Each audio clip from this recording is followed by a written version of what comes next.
Père et du Fils et du Saint-Esprit, ainsi soit-il. Eh bien, chers amis, vous voici revenus après vos vacances, revenus de vos familles pour retrouver le séminaire. À travers vous, c'est aux 20 de vos confrères, la vingtaine de vos confrères qui reviendront à la fin de cette semaine parce qu'ils ont déjà fait leur retraite, et aux nouveaux qui viendront au début du mois d'octobre, que j'adresse ces quelques mots de bienvenue, des mots aussi qui voudraient signifier ce que vous venez chercher au séminaire, qui voudraient vous exprimer ce qui pour vous doit être l'essentiel dans votre montée vers le sacerdoce ou dans la recherche de la vie religieuse que vous êtes venus chercher. Mes bien chers frères, pour vous également, le rappel de la place que doit occuper dans notre spiritualité, dans notre vie chrétienne, le mystère de la croix est de la première importance. Tout au long de l'histoire de l'Église,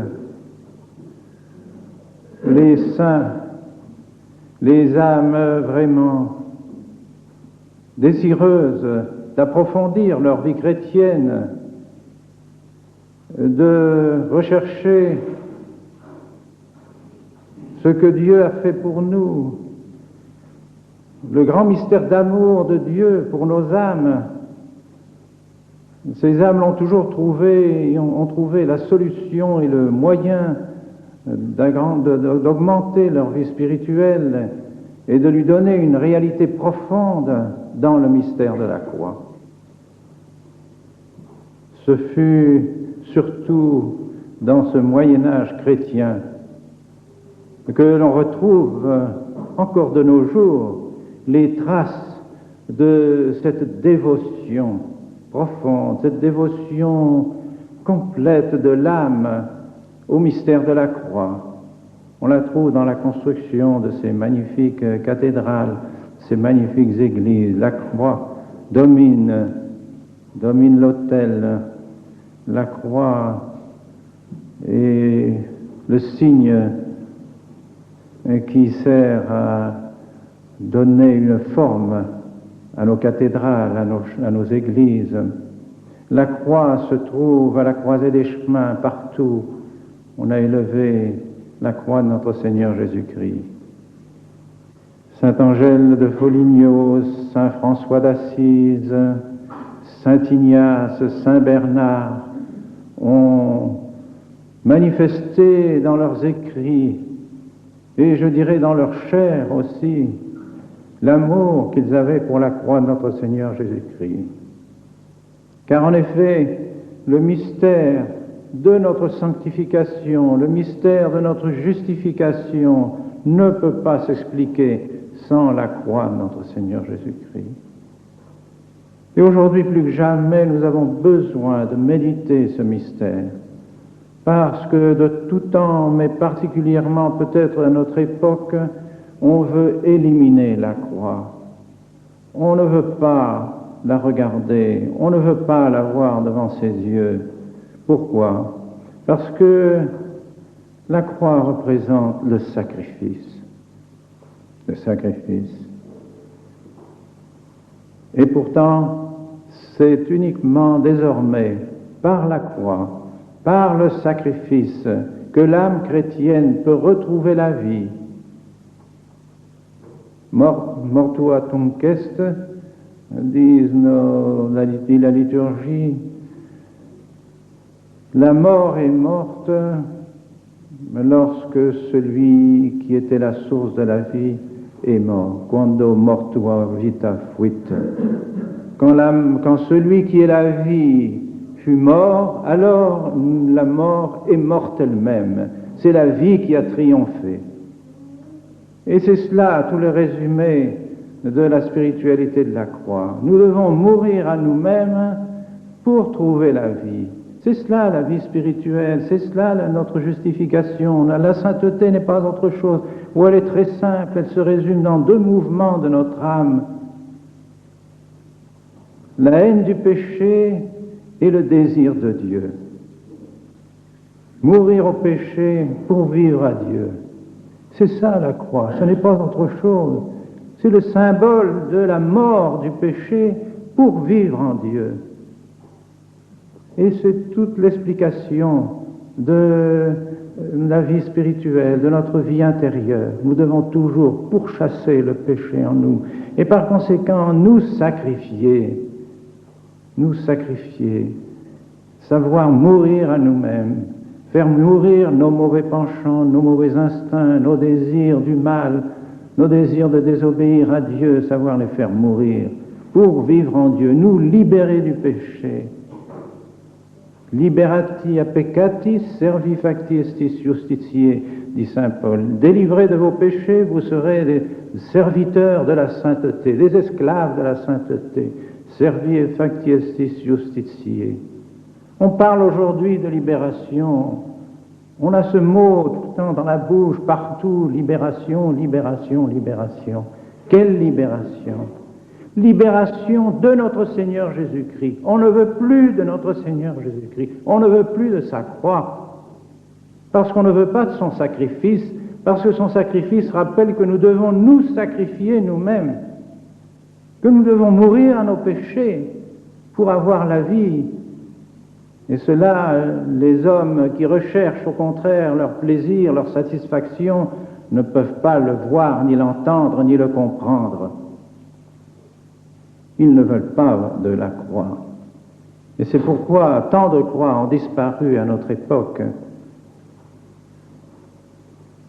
Or, où trouvons-nous une croix vivante?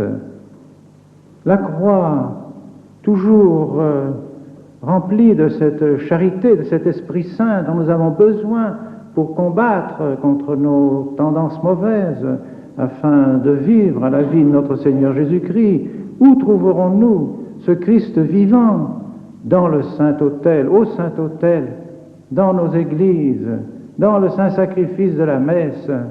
Et c'est pourquoi le Saint-Sacrifice de la messe a tant d'importance et a toujours été au centre de notre sanctification, au centre des préoccupations de l'Église.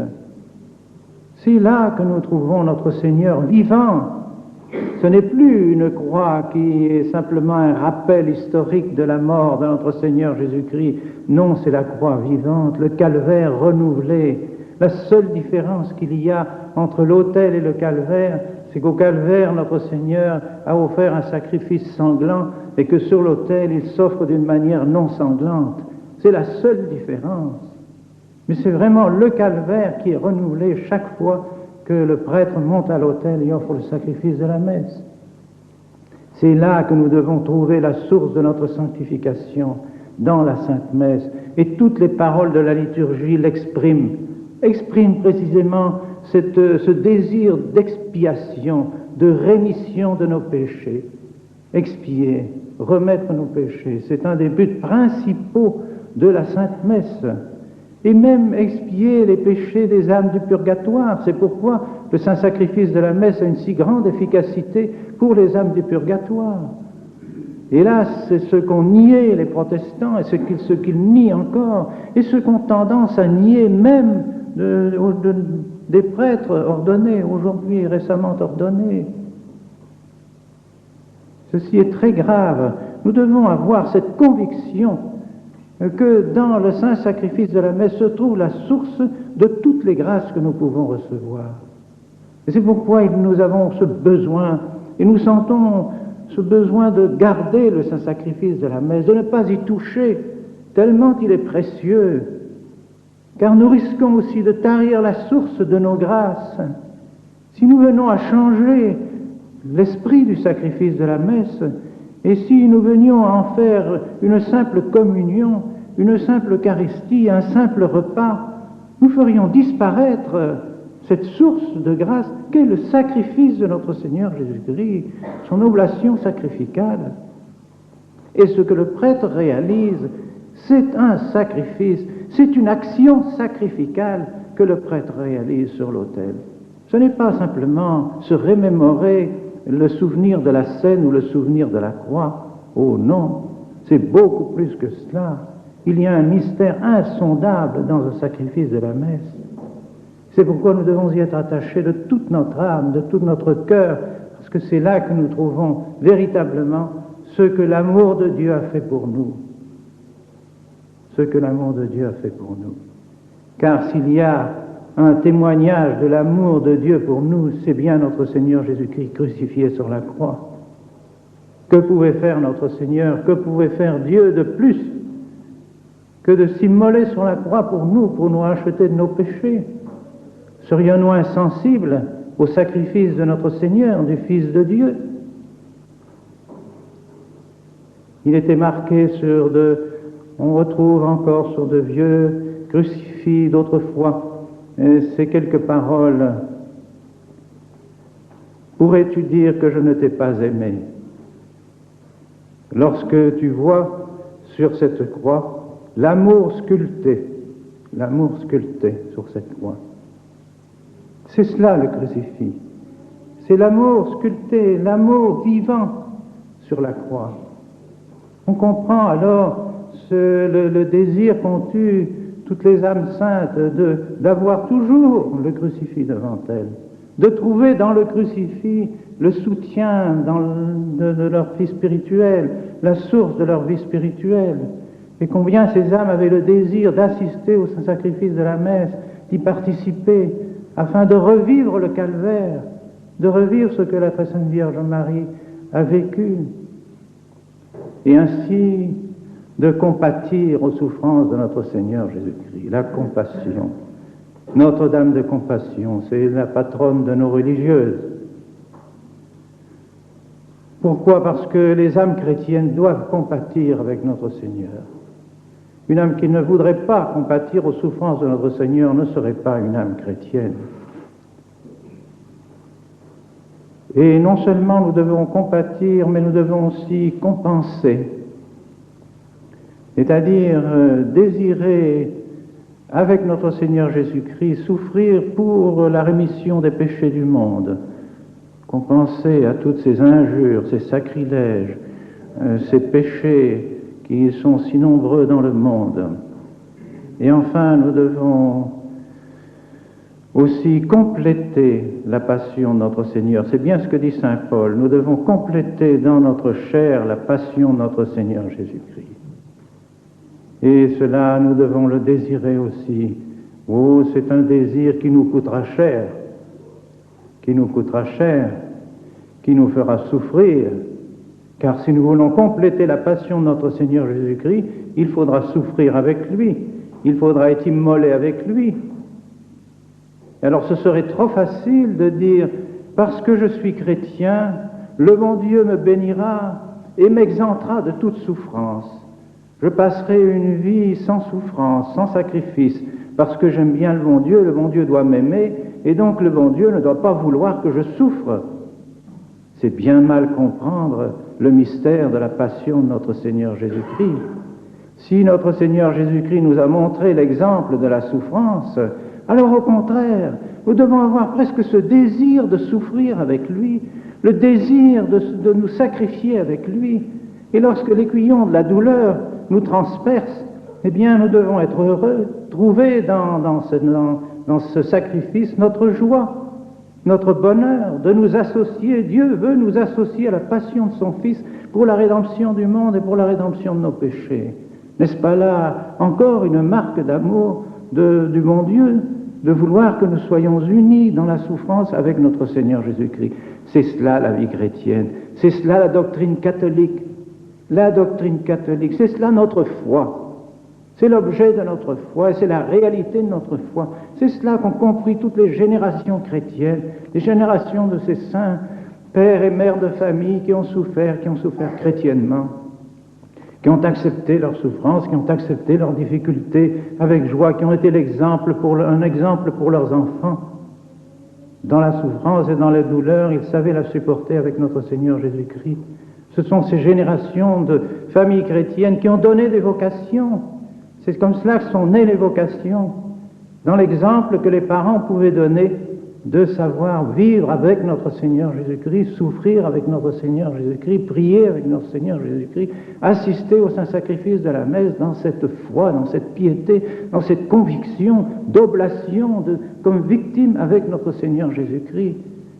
Comme elle est belle, cette doctrine chrétienne, la doctrine catholique, comme elle transforme complètement notre vie, elle transforme complètement la vie d'ici-bas.